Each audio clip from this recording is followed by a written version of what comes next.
매일 성경 묵상 나눔입니다. 오늘은 2024년 5월 1일 수요일입니다. 오늘부터는 사도행전을 묵상합니다. 오늘의 본문을 읽습니다. 데오빌러여, 내가 먼저 쓴 글에는 무릇 예수께서 행하시며 가르치시기를 시작하신부터 그가 택하신 사도들에게 성령으로 명하시고 승천하신 날까지의 일을 기록하였노라.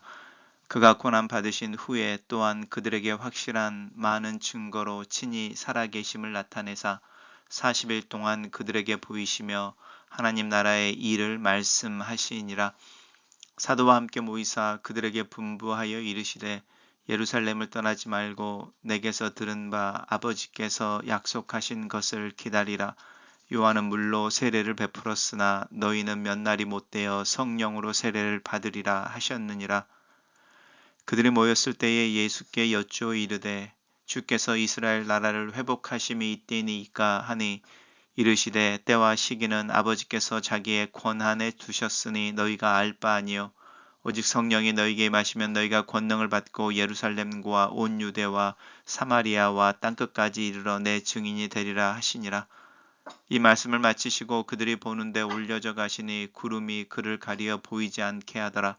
올라가실 때에 제자들이 자세히 하늘을 쳐다보고 있는데 흰 옷 입은 두 사람이 그들 곁에 서서 이르되 갈릴리 사람들아 어찌하여 서서 하늘을 쳐다보느냐. 너희 가운데서 하늘로 올려지신 이 예수는 하늘로 가심을 본 그대로 오시리라 하였느니라. 오늘의 본문은 사도행전의 시작 부분으로 누가복음에 이어서 사도행전이 기록되어지는 서론의 이야기를 누가가 이야기하고 있습니다.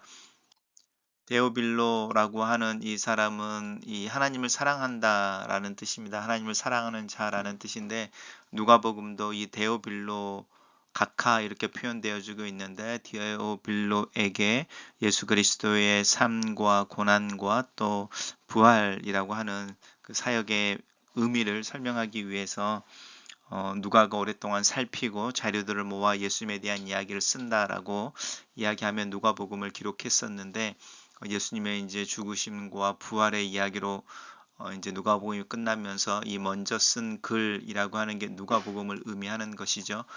계속 이어서 이제 글을 쓰는 것에 대한 이야기를 하고 있습니다. 내가 먼저 쓴 글은 이게 누가복음이죠. 거기에서는 예수께서 행하시며 가르치기를 시작하신 부분부터, 그러니까 공생애죠. 30세쯤에 공생애를 시작하셔서 그가 택하신 사도들에게 성령으로 명하시고 승천하신 날까지의 일을 기록하였다라고 하면서 이제 그 택하신 제자들이죠. 12제자들에게 성령으로 그들을 가르치고 또 명령하시고 이제 승천하신 날까지를 기록하였다라고 하면서 누가복음의 이야기를 하고 지금 고난 받으신 후에 그들에게 확실히 많은 증거로 친히 살아계심을 나타내사 부활이죠. 예수님께서 부활하심을 드러내시고 부활 이후에 40일 동안 그들과 함께 있으며 하나님 나라의 말씀을 그들에게 가르치셨다라고 하는 부분이고요. 또 사도들과 함께 모이사 그들에게 분부하여 이르시되 예루살렘을 떠나지 말고 아버지께서 약속하신 것, 이것이 이제 예수님께서 말씀하신 아버지께서 약속하신 것을 기다리라 하면서 이 약속하신 것이 무엇이냐면 이 성령으로 세례를 받는 것입니다. 성령으로 세례를 받았을 때 어떤 일이 일어나는가라고 할 때 성령이 너희에게 임하시면 너희가 권능을 받는다라는 것과 증인이 된다라고 하는 부분입니다. 예수님의 증인이 된다.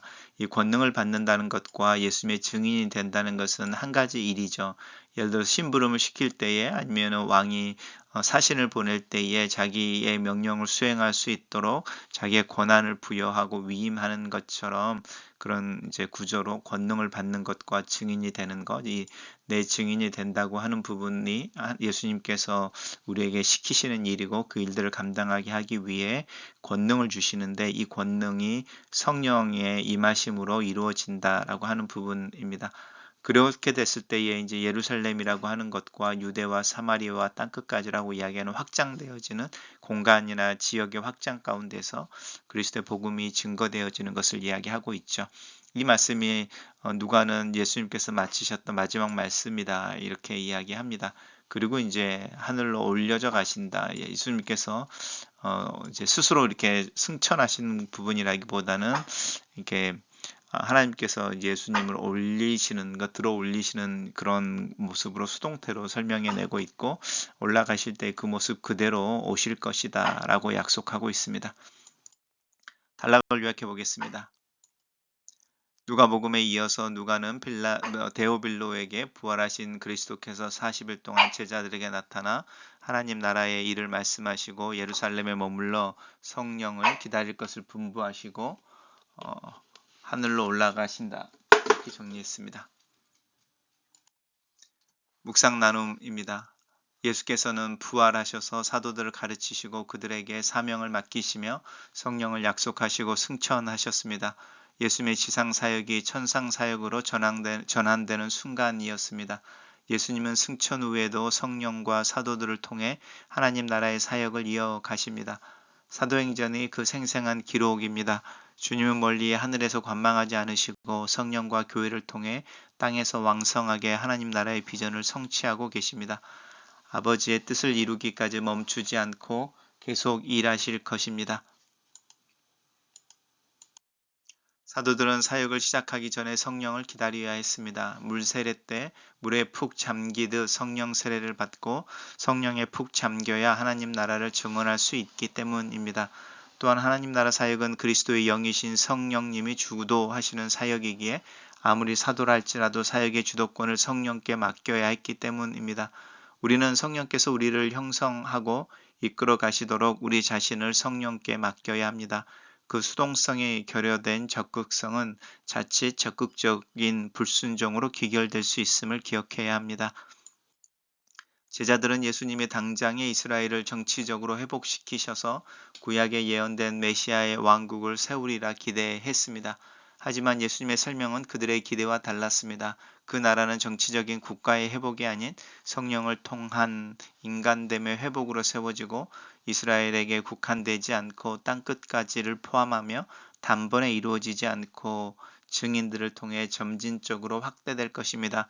그 나라의 증인에게 필요한 것은 권력이나 세력이 아니라 성령이 빚어내는 부드러운 마음이며 모든 민족을 품는 넓은 마음이며 복음을 가지고 땅끝까지 증언하기 위해 가려는 충성스러운 마음입니다. 증인 공동체는 하늘만 쳐다보고 있을 수 없었습니다. 하나님의 영역으로 가신 주님이 다시 오실 때까지 땅에서 일을 해야만 합니다. 하늘에서 땅에서 하늘로 들려질 날만 기다리지 말고 하늘의 뜻이 땅에서 이루어지도록 말과 삶으로 하늘의 증언을 해야 합니다. 하늘을 향한 소망은 땅을 향한 관심으로, 하늘을 향한 간절함은 땅을 향한 열심으로 이어져야 합니다. 글로서는 기도입니다. 부활하신 그리스도께서 강조하신 하나님의 약속을 생각합니다. 하나님께서 약속하신 성령과 그 성령의 세례를 생각합니다. 성령께서 내 마음을 붙드시고 나를 인도해 가시기를 기도합니다. 하나님 나라의 백성으로 사는 삶을 최선으로 살아갈 수 있도록 나를 도와주시옵소서. 그리스도의 증인으로 하루하루 살게 하시고 내 삶을 통해 하나님의 나라가 확장되는 것을 꿈꾸며 실천하는 삶을 살게 하시옵소서. 주께서 다시 오시는 날에 대한 소망이 내 믿음의 토대가 되게 하시고 하나님의 뜻이 이 땅에 이루어지기를 주장하며 증인된 삶을, 믿음의 삶을 하루하루 살 수 있도록 나를 도우시고 인도하여 주시옵소서. 예수님 이름으로 기도합니다. 아멘.